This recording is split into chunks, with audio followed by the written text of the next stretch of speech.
Assalamualaikum warahmatullahi wabarakatuh.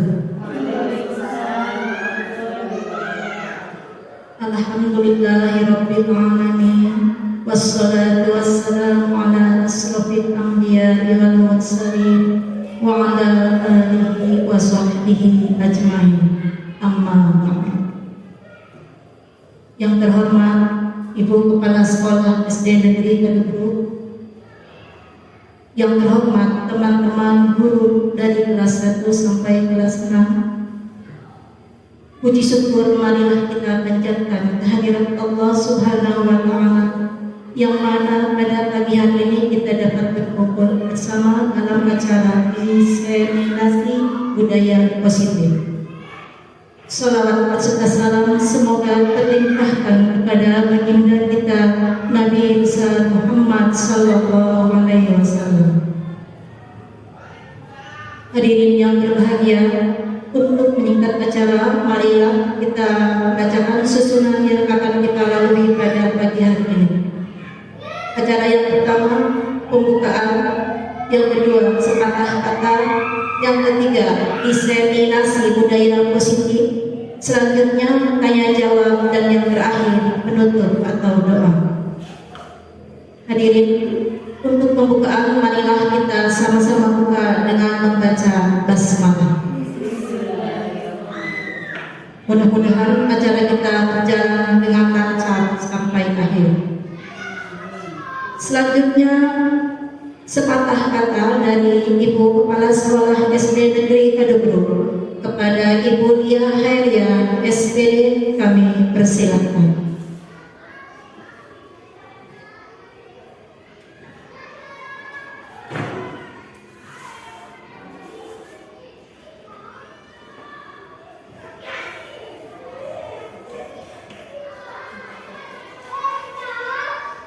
Baik, terima kasih atas waktu dan kesempatan. Assalamualaikum warahmatullahi wabarakatuh.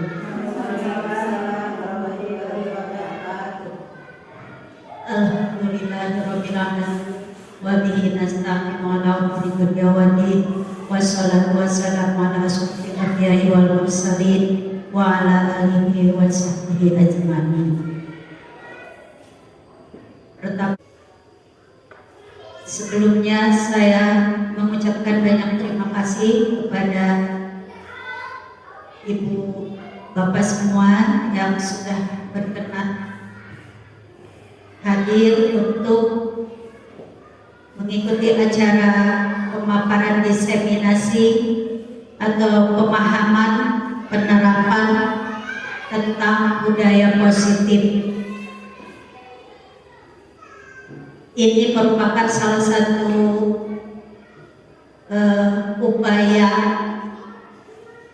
kita bersama bagaimana kita harus melaksanakan pendidikan di sekolah kita sesuai dengan arahan dari Kementerian Pendidikan dengan kurikulumnya, yaitu kurikulum Merdeka. Bagaimana kita sebagai seorang pendidik harus tetap belajar dan belajar agar kita tidak tertinggal, agar kita bisa menyesuaikan diri, karena sesuai dengan filosofi Ki Hajar Dewantara, peserta didik kita sekarang ini tidak bisa kita samakan dengan ketika kita dulu bersekolah, ya, sudah berbeda. Untuk itu saya harap acara diseminasi ini bisa dipahami, bisa bermanfaat, baik bagi kita sebagai guru maupun nanti penerapannya pada peserta didik. Mungkin tidak banyak yang bisa saya sampaikan, ya. Mohon nanti untuk diikuti dengan sebaik mungkin, mudah-mudahan bermanfaat.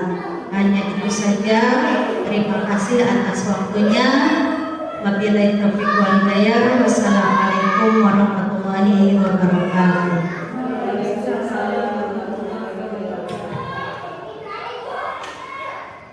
Hadirin yang berbahagia, acara selanjutnya pemaparan materi diseminasi budaya positif yang akan disampaikan oleh Ibu Ria Heria SPD.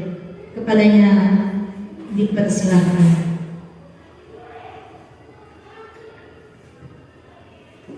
Baik, terima kasih.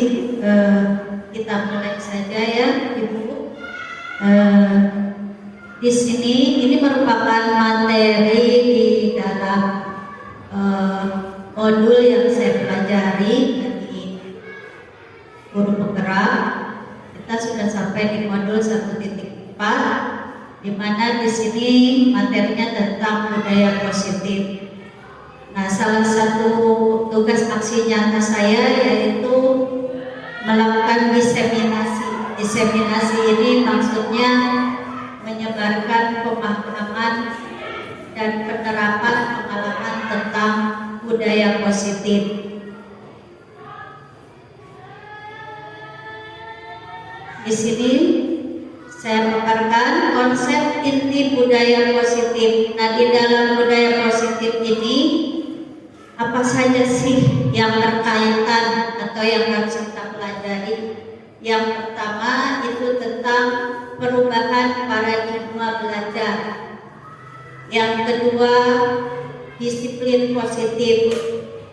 Kemudian ada nilai-nilai kebajikan yang bersifat universal.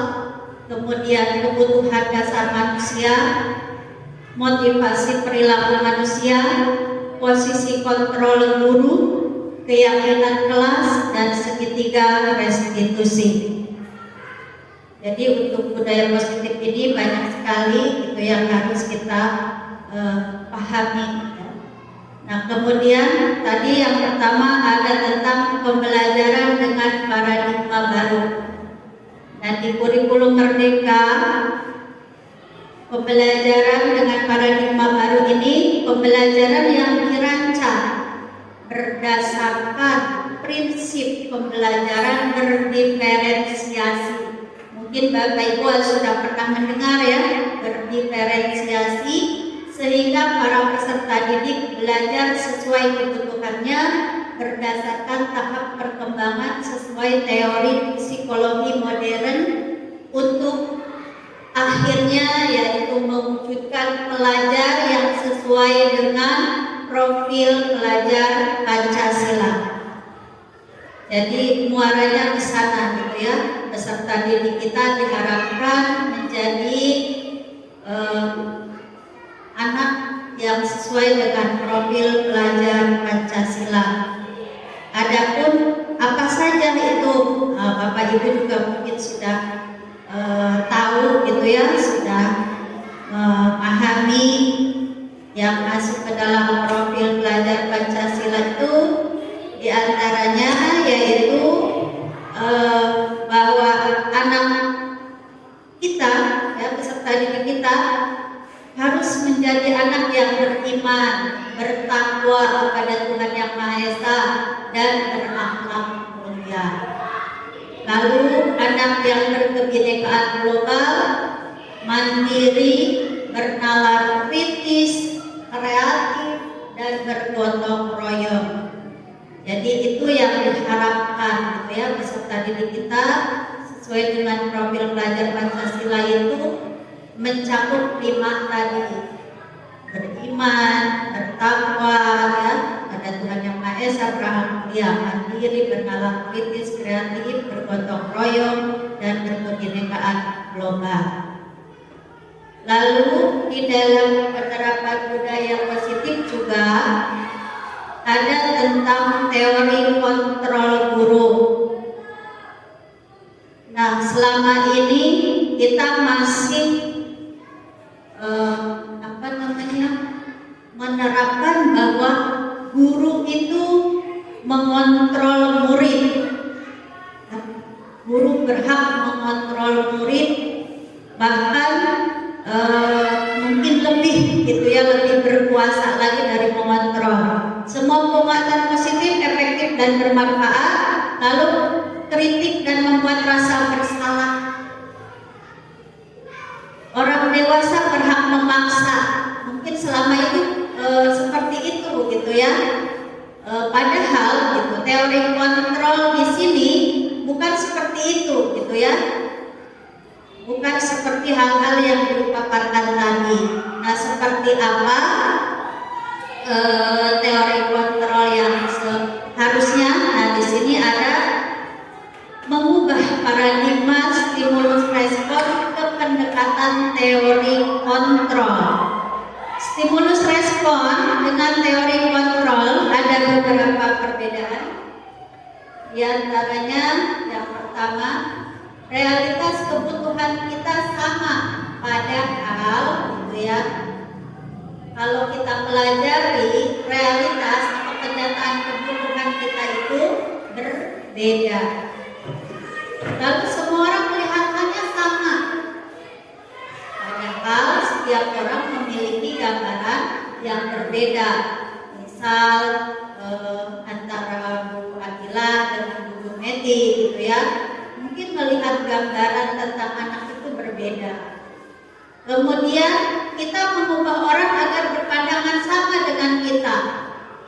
Seharusnya kita berusaha memahami pandangan orang lain gitu ya tentang dunia ini. Jadi ya perbedaan itu memang biasa dan anugerah gitu. Kita tidak bisa memaksakan harus menyamakan pandangan orang lain, harus sama pandangannya dengan kita.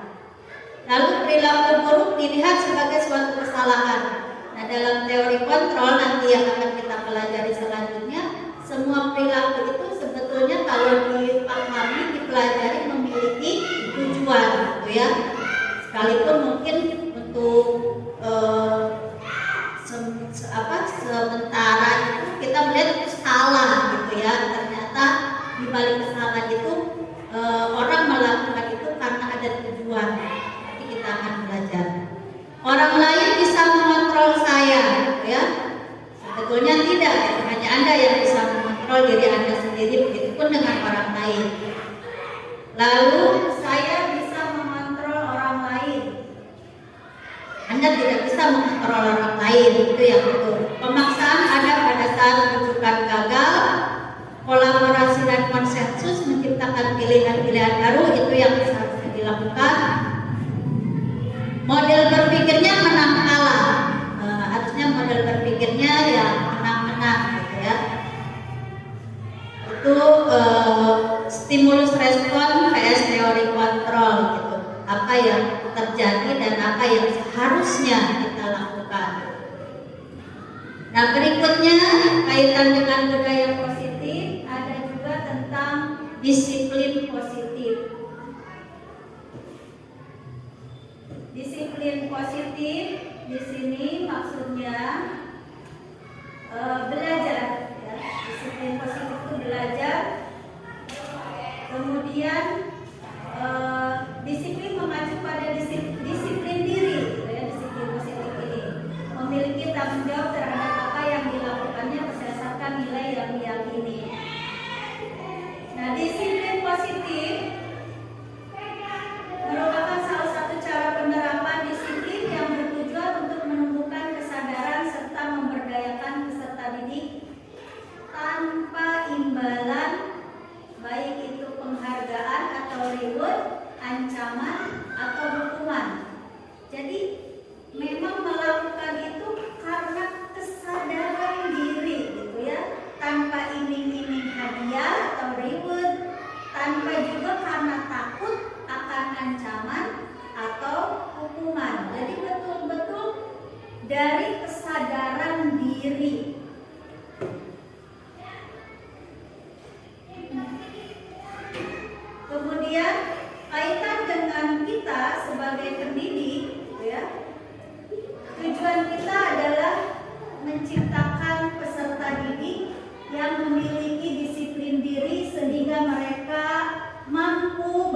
berperilaku mengacu pada nilai-nilai kebajikan universal.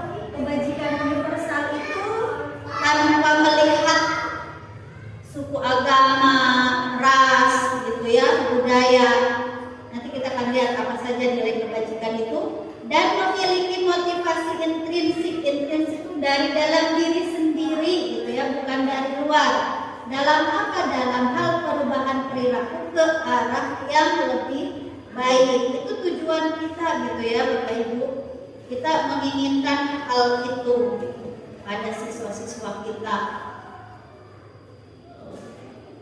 Nah, kemudian nilai-nilai kebajikan. Apa sih itu nilai kebajikan?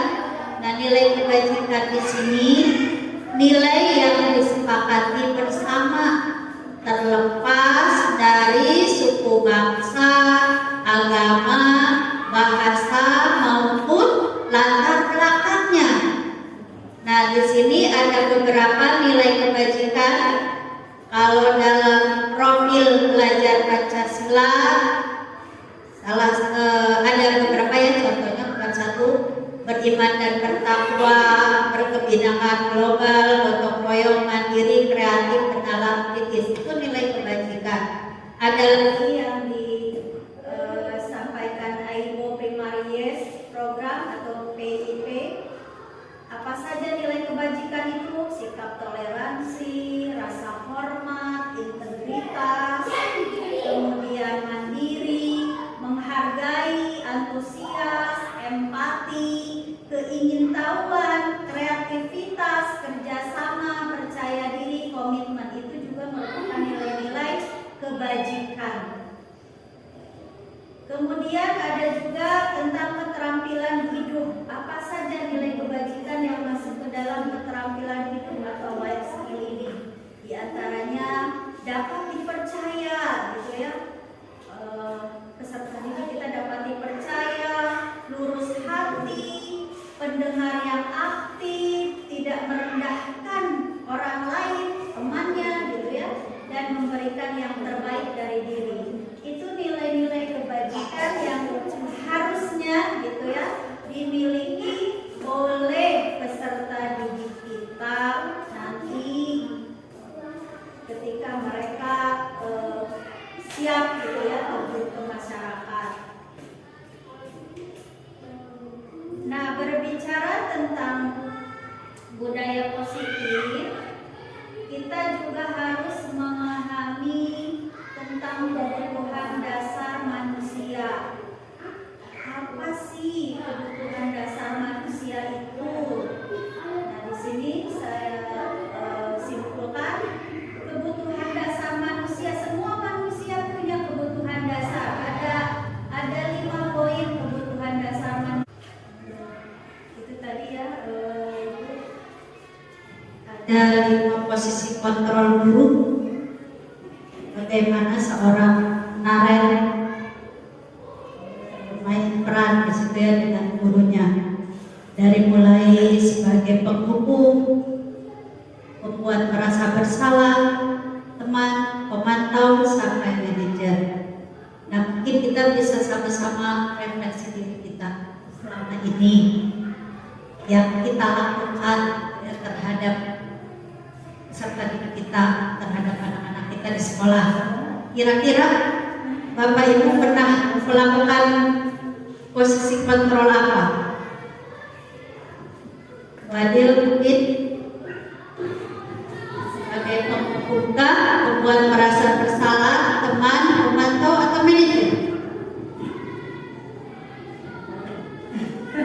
Yang pernah kita refleksi diri saja, gitu ya, tidak bermaksud mencari kesalahan atau apa. Selama ini yang kita lakukan, gitu ya, dari 5 posisi kontrol ini, apakah kita sudah menjadi penghukum, membuat merasa bersalah teman, pemantau, atau manajer? Membantu temannya.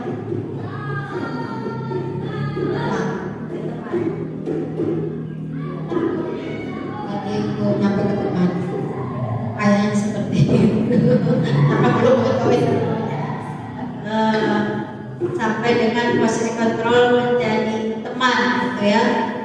Nah kalau tadi dari contoh Ibu bisa pahami itu bagaimana kalau kita di posisi penghukum.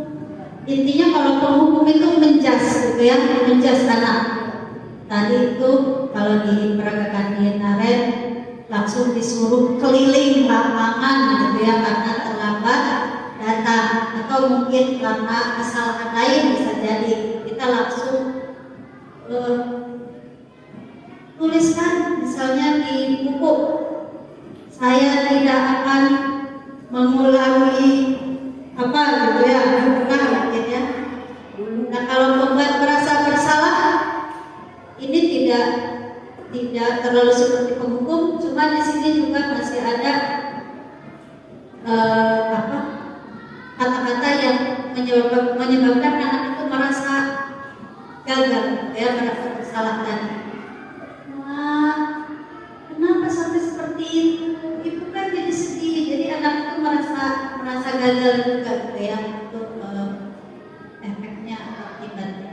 Kalau teman ya mungkin sambil dielus, diberikan kata-kata penguatan.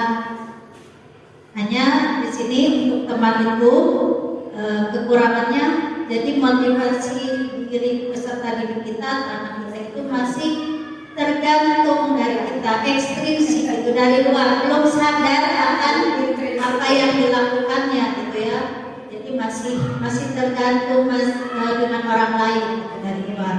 Kalau pemantau tadi sudah mulai menanyakan tentang keyakinan kelas atau kesepakatan kelas yang dibuat, kemudian konsekuensi ketika keyakinan itu tidak dilaksanakan, itu pemantau. Jadi masih ada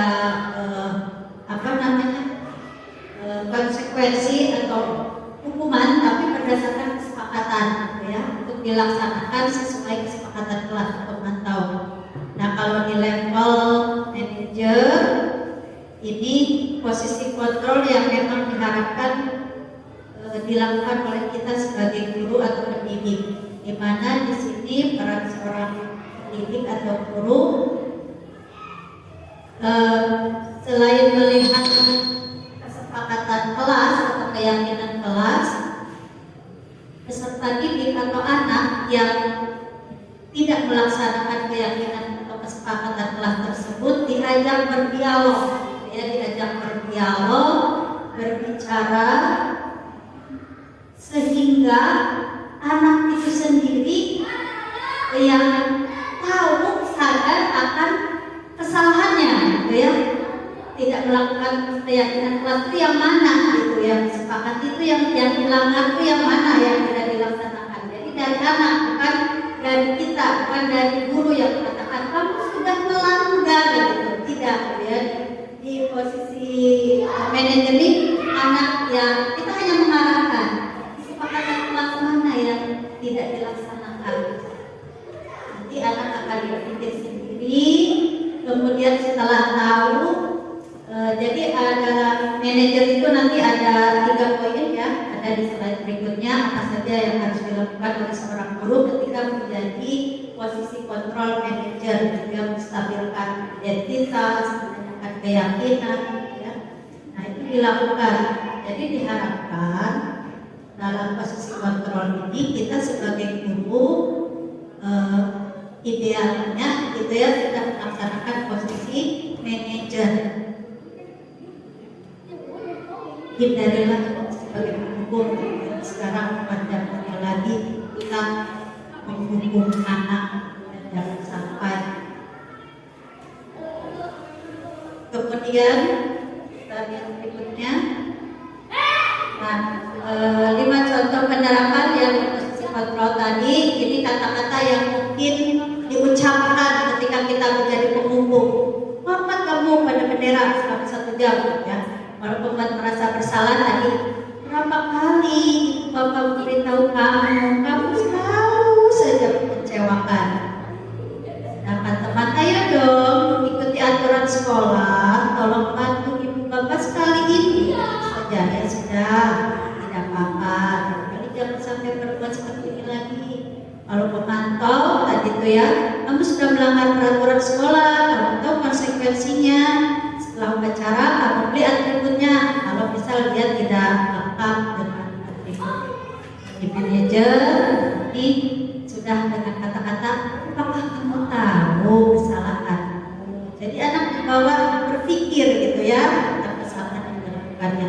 Kira-kira bagaimana kamu memperbaiki kesalahanmu? Jadi dari anak sendiri juga gitu ya, kita hanya mengarahkan. Diharapkan itu motivasi intrinsik dari dalam diri yang dilakukan oleh anak. Nah di sini ada beberapa ya kalimat yang mungkin bisa dipahami. Itu masuk ke posisi kontrol mana? Saya kecewa sekali dengan kamu. Posisi kontrol apa kira-kira? Saya kecewa sekali dengan kamu. Dari lima tadi, dari buku, kemudian pembuat merasa bersalah, teman, pemantau, dan manajer. Kalau keluar kata-kata saya kecewa sekali dengan kamu, itu masuk ke mana? Membuat merasa bersalah. Kamu tidak pernah benar melakukannya. Kira-kira masuk ke mana?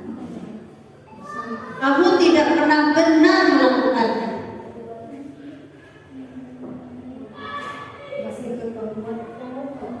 Menghukum ya, sudah menjelaskan ya. Apa rencana untuk menyelesaikan masalah ini? Manajer, kamu tidak pernah mendapat nilai jika tidak mengerjakan tugas. Tidak pernah mendapat nilai jika tidak mengerjakan tugas. Atau ya, jadi itu beberapa kalimat ya. Kalau diucapkan kita sudah bisa memahami, oh ini masuk ke kontrol yang mana gitu ya. Nah kaitannya dengan 5 kontrol tadi, kita kalau di manajer itu ada kaitannya dengan keyakinan kelas. Kenapa sih harus keyakinan kelas? Mengapa bukan peraturan yang dilakukan? Nah di sini kenapa harus keyakinan kelas? Karena keyakinan kelas itu bersifat abstrak ya. Kemudian universal, ada nilai-nilai kebajikan, dibuat dalam pernyataan positif.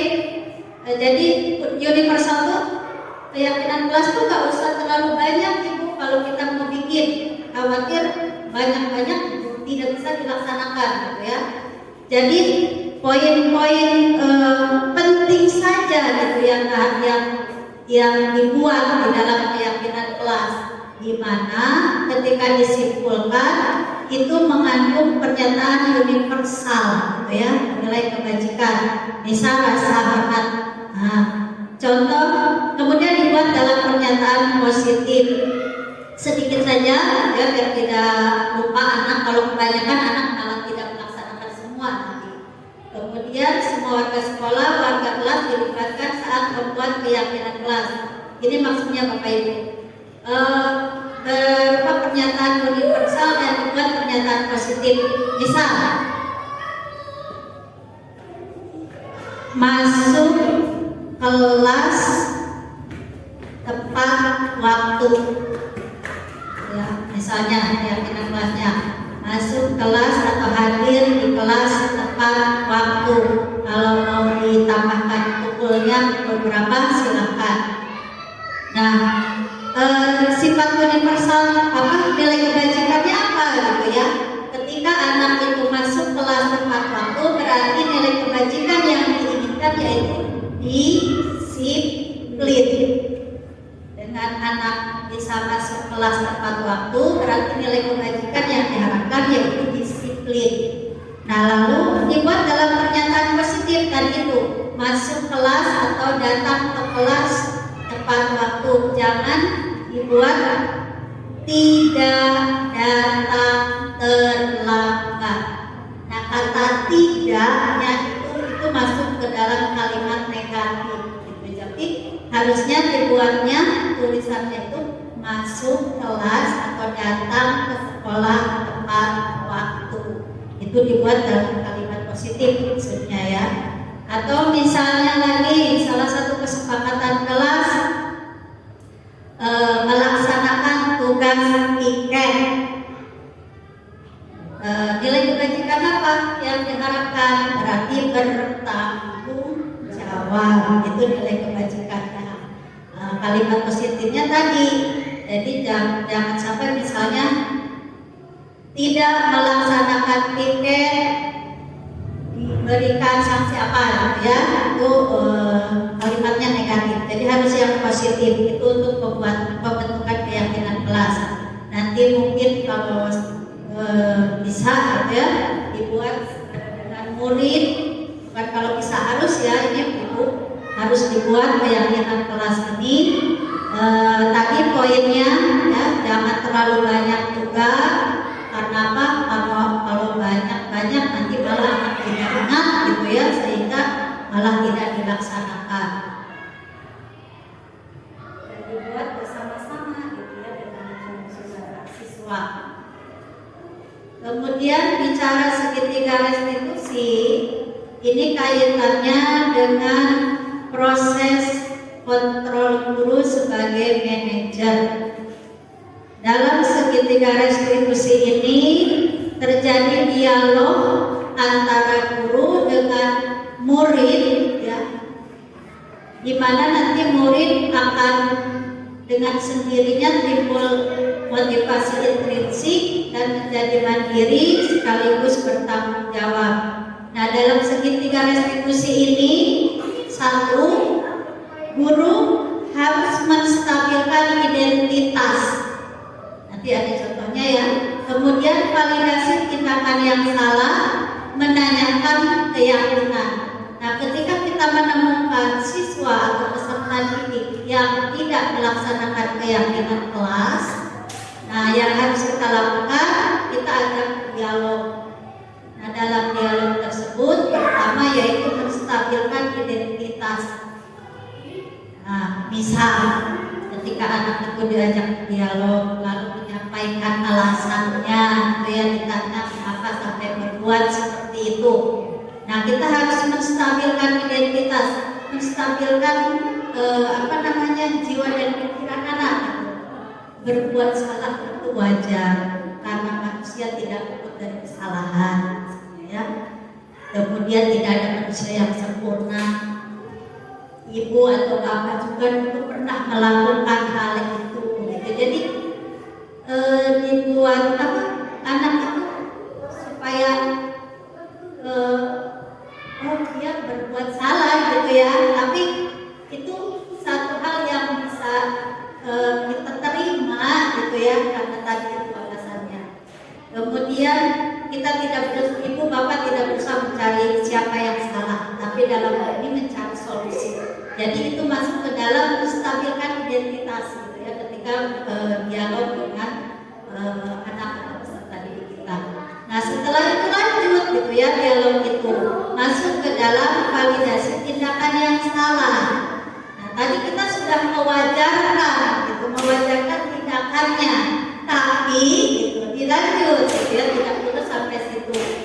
Kamu pasti punya alasan mengapa melakukan hal itu. Misal makan gitu ya di kelas, tadi nggak kuat lapar gitu kan, wajar punya alasan. Kenapa lapar banget? Karena pagi tadi di rumah belum sempat sarapan gitu kan, ada alasannya. Padahal kamu bisa melakukan hal yang lebih buruk dari ini ya, tapi hanya sebatas itu yang dilakukan anak tersebut. Kamu patut bangga karena telah melindungi sesuatu yang penting buatmu. Misal ketika anak rebutan alat tulis dan kemudian mungkin terjadi pertengkaran, itu kan mempertahankan gitu ya, mempertahankan atau melindungi sesuatu yang menurut dia itu penting gitu ya. Jadi di sini kita validasi gitu ya, validasi tindakan yang salahnya itu, oh kamu mempertahankan sesuatu yang penting, atau kamu punya alasannya seperti ini gitu ya. Nah, setelah validasi tindakan yang salah, kita baru masuk ke menanyakan keyakinan. Nah, berdasarkan keyakinan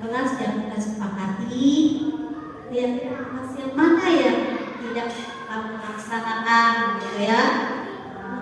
Di situ baru kita masuk. Jadi anak itu nanti berpikir sendiri. Tapi kalau Naren kan dicontohkan, oh saya karena datang terlambat karena alarmnya katanya lupa menyetel alarm gitu ya. Nah terus diberikan kenapa terlambat. Nah di sini kita masuk tetap gitu. Hal tersebut tidak sesuai dengan keyakinan kelas gitu ya. Dan itu tidak boleh dilakukan kembali, tapi diajak anak itu yang berpikir apa kesalahannya dan apa yang harus dia lakukan untuk memperbaiki kesalahannya tersebut gitu. Jadi anak sendiri yang berpikir. Jadi diharapkan dari situ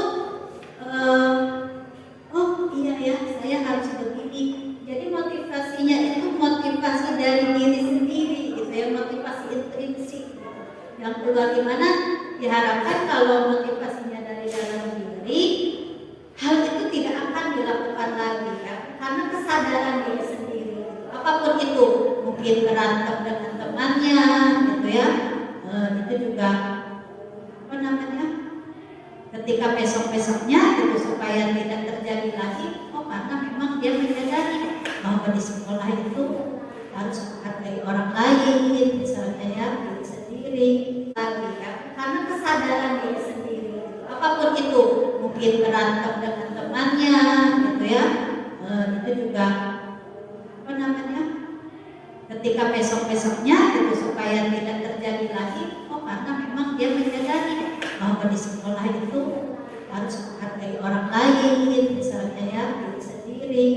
Pokoknya itu muncul dari diri sendiri, dari dalam diri anak, dari faktor intrinsik.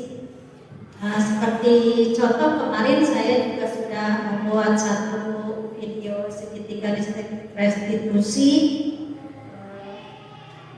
Ananda Azka ya, dalam satu peristiwa Azka waktu itu kasusnya adalah mencontek. Jadi anak itu dipanggil, diajak dialog,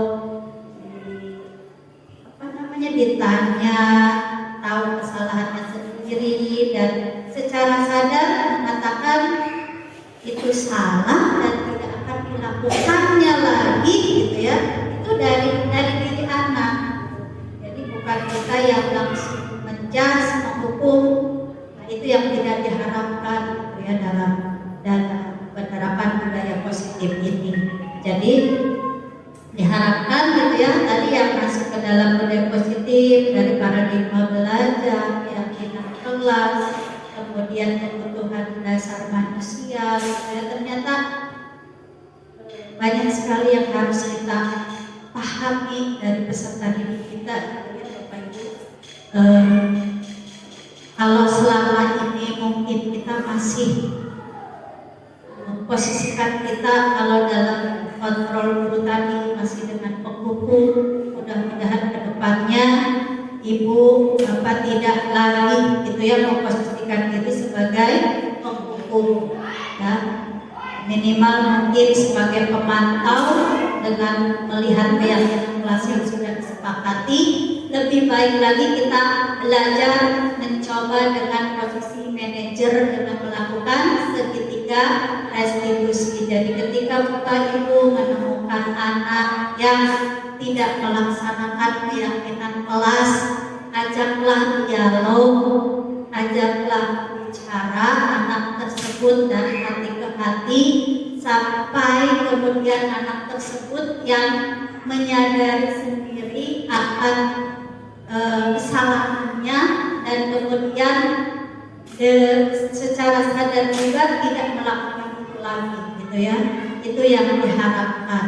Jadi semoga dari sini ke depan budaya positif ini bisa kita terapkan di sekolah kita ya. Bagaimana seharusnya kita sebagai guru atau pendidik memperlakukan atau melihat bagaimana karakter dari peserta didik kita yang memang bermacam-macam ya.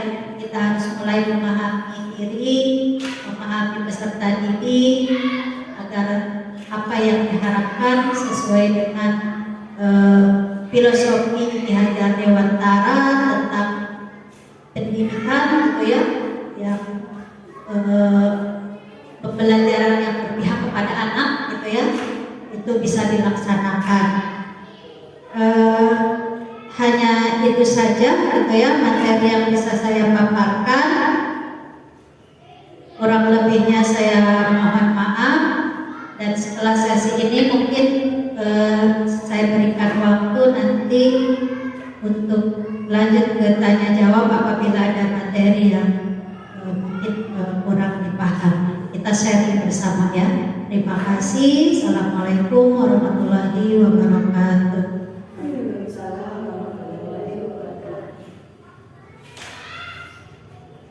Hadirin yang berbahagia, setelah kita mendengarkan materi penyebaran pemahaman budaya positif, maka sekarang dilanjutkan dengan acara diskusi atau tanya jawab.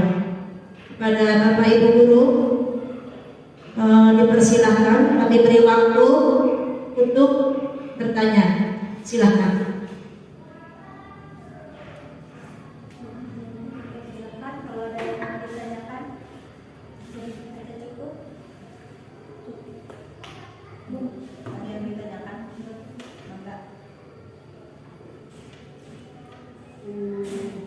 Cukup sih tapi ada. Apa sedikit? Ya. Kita sharing bersama. Ini coba nanya apa namanya kita? Assalamualaikum warahmatullahi wabarakatuh. Sebenarnya semua yang dipaparkan oleh Ibu sebenarnya kegiatan kita sehari-hari ya Bu ya. Cuma kita guru zaman dulu sama guru CGP yang sekarang berbeda redaksi, mungkin judulnya kayak contoh seperti yang tadi 5 kontrol guru ya Bu ya. Semuanya itu mungkin khusus untuk bagi saya, dari semua mulai dari hukuman, teman, atau manajer atau dari 5 poin yang tadi Ibu paparkan. Kadang saya terutama dari semua poin itu ada, semuanya itu pernah melakukan, tetapi kita kadang judulnya yang kita lakukan itu maksudnya ke apa sih? Terus kita melakukan hal yang kedua, misalnya yang teman ataupun yang lainnya dari 5 kontrol guru itu. Kadang kita tidak menyadarinya, ini tuh kita tuh, nah gitu kan, masuk seperti apa sih? Terus kita ini sama atau enggak sih? Nah, ketika barusan saya mendengarkan pemaparan Ibu, karena memang materi ini materi yang ketika ada kurikulum baru ya Bu ya. Nah, kalau zaman dulu, zaman jadul, kebetulan saya ini guru jadul Bu, ya bukan guru yang sekarang. Gitu kan, dari mulai kurikulum ini, kurikulum itu segala macam berbeda. Ketika saya mendengarkan pemaparan dari Ibu, oh gitu, ternyata selama waktu pertama saya jadi guru sampai sekarang, oh itu salah. Jadi menilai sendiri, mengintrospeksi sendiri gitu, tapi meskipun tidak separah gitu ya. Nah, jadi mungkin kiat-kiat untuk menjadi supaya guru yang people manager itu, mohon masukannya kira-kira yang simple. Kira-kira kan kadang kita tidak terkontrol emosi ya Bu ya, ketika kita sudah di lapangan, ketika kita di program, oh kita itu harus begini, tapi kadang kita terpancing emosi.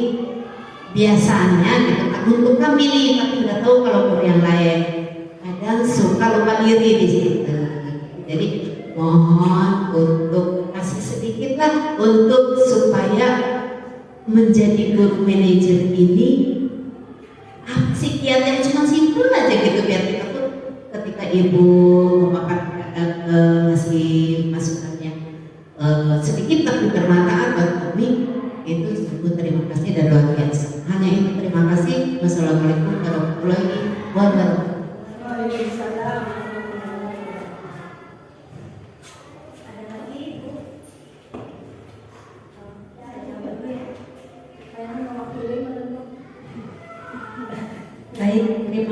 kasih atas pertanyaannya.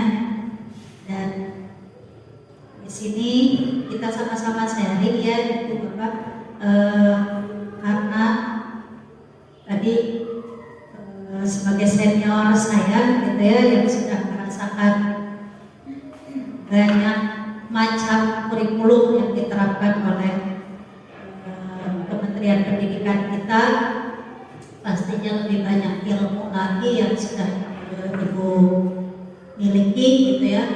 Nah di sini tadi mungkin intinya bagaimana supaya kita sebagai guru mampu menerapkan posisi kontrol manager gitu ya, dengan melaksanakan segitiga restitusi tadi. Sepemahaman saya gitu ya, ketika saya mempelajari modul ini, konsep inti budaya positif yang diharapkan itu terjadi gitu ya di sekolah. Ketika kita ingin menjadi posisi kontrol guru manager, tadi itu Bu, kita harus memahami yang pertama, perubahan paradigma belajar. Anak kita, anak peserta didik kita saat ini tidak bisa kita samakan dengan ketika kita bersekolah dulu atau ketika kita dulu pertama kali mengajar, mungkinnya dengan kurikulum yang berbeda. Kalau menurut Ki Hajar Dewantara, jadi kita harus mendidik anak sesuai zamannya, katanya gitu ya. Zamannya juga udah berbeda ya, tantangannya juga sudah berbeda gitu ya. Peserta didik kita dulu, atau kita waktu sekolah gitu ya, beda dengan tantangan anak zaman sekarang. Nah, jadi perubahan paradigma belajar itu juga harus kita pahami. Gitu. Teori-teori belajar yang sekarang atau filosofi Ki Hajar Dewantara yang sekarang sudah digaungkan lagi, bagaimana ternyata pemahaman beliau itu gitu, sesuai dengan situasi pendidikan kita di Indonesia sekalipun saat ini. Jadi kita harus belajar tentang perubahan paradigma belajar, bagaimana kita harus berpihak tentang pembelajaran itu berpihak pada murid gitu ya. Guru itu hanya fasilitator. Jadi dikatakan dalam filosofi Ki Hajar Dewantara, kita sebagai seorang guru atau pendidik tidak bisa merubah laku anak. Kita hanya menebalkan. Jadi diibaratkan anak itu, murid kita itu sudah punya garis tangannya, sudah punya garisnya. Dia akan seperti apa, dia akan menjadi apa, dia sudah ada. Tugas kita sebagai guru bukan menorehkan di kertas kosong, tapi kita menebalkan garis yang samar itu, gitu ya. Nah, di sini tentunya kita pun gitu, selain sebagai hanya fasilitator atau hanya sebagai mengarahkan. Nah, diarahkannya di sini tentunya ke hal yang positif. Bukan berarti ketika anak itu menyimpang kita tidak usah apa-apa gitu ya, kita tidak berbuat apa-apa, bukan berarti seperti itu juga gitu ya. Justru ketika anak itu menyimpang, tugas kita disitulah untuk mencoba meluruskan gitu ya, sesuai, karena kodrat alamnya pasti itu sudah baik, itu sudah terbaik. Kemudian pertama itu perubahan paradigma belajar, lalu disiplin positif tadi gitu ya, hal-hal yang berkaitan dengan disiplin positif. Karena untuk menciptakan budaya positif tentunya tidak lepas dari disiplin positif. Nah, kita juga sebagai pendidik tentunya harus mengarahkan peserta didik kita untuk melakukan hal-hal disiplin positif, baik itu mandiri tadi itu ya, berkebinekaan global, yang beriman dan bertakwa. Itu hal-hal yang harus kita arahkan kepada peserta didik kita. Nilai-nilai kebajikan dan kebutuhan dasar manusia tadi. Ketika anak itu melakukan satu hal yang tidak sesuai dengan keyakinan atau kesepakatan kelas, nah disitulah kewajiban kita sebagai guru untuk mencari tahu kebutuhan dasar apa diri anak itu. Tadi itu dia makan di kelas, tanya dulu gitu alasannya apa, mungkin karena memang dia saking tidak kuatnya lapar gitu ya, atau kalau memang itu karena mencari perhatian saja biar ditegur, ada juga gitu kan, anak itu gak lapar tapi dia supaya dilihat oleh guru supaya ditegur, itu ingin ditegur, oh ternyata dia kurang kasih sayang gitu di rumahnya mungkin. Ya kita kan harus memahami gitu ya, jadi kita harus memahami kebutuhan dasar manusia tadi. Oh kebutuhan dasar apa nih yang kita belum terpenuhi gitu. Kemudian motivasi perilakunya gitu, apakah dari luar apakah dari diri sendiri. Biasanya ketika itu yang menyimpang atau tidak sesuai dengan keyakinan kelas karena etnisi, karena takut hukuman atau karena ingin diberi penghargaan. Nah dari situlah gitu ya kita bisa belajar. Memang tidak mudah, sama saya sendiri juga belum tentu mampu untuk langsung ke posisi manajer gitu ya. Saya pernah menjadi penghukum, saya anggap pernah gitu ya. Saya pernah langsung menghukum dan mungkin karena kita sekarang tahu gitu semoga tidak diulang lagi gitu ya, tidak terulang. Saya pernah sebagai posisi penghukum itu pernah ibu ya. Saya juga merasakan jadi ibu gitu dulu, langsung menghukum, menjas anak juga pernah, lalu menjadi teman pernah gitu ya, menjadi pembuat merasa bersalah juga pernah.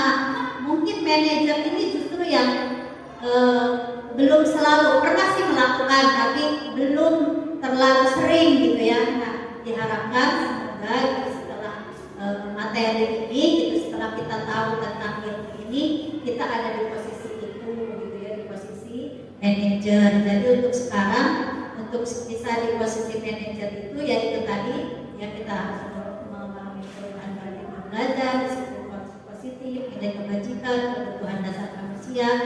Kemudian kita sudah melaksanakan membuat keyakinan kelas gitu ya, untuk meyakinkan anak ketika anak itu melanggar atau melakukan kesalahan, dan kita laksanakan segitiga restitusi ketika menjadi posisi manajer tadi itu, menstabilkan identitas, menanyakan keyakinan gitu ya.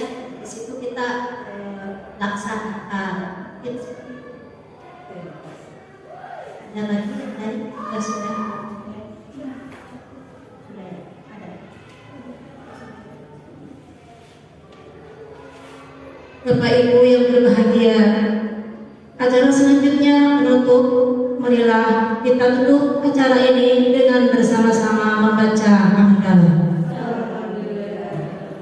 Saya sebagai pembawa acara mohon diri, mohon maaf bila ada kata-kata yang kurang berkenan di hati Bapak dan Ibu.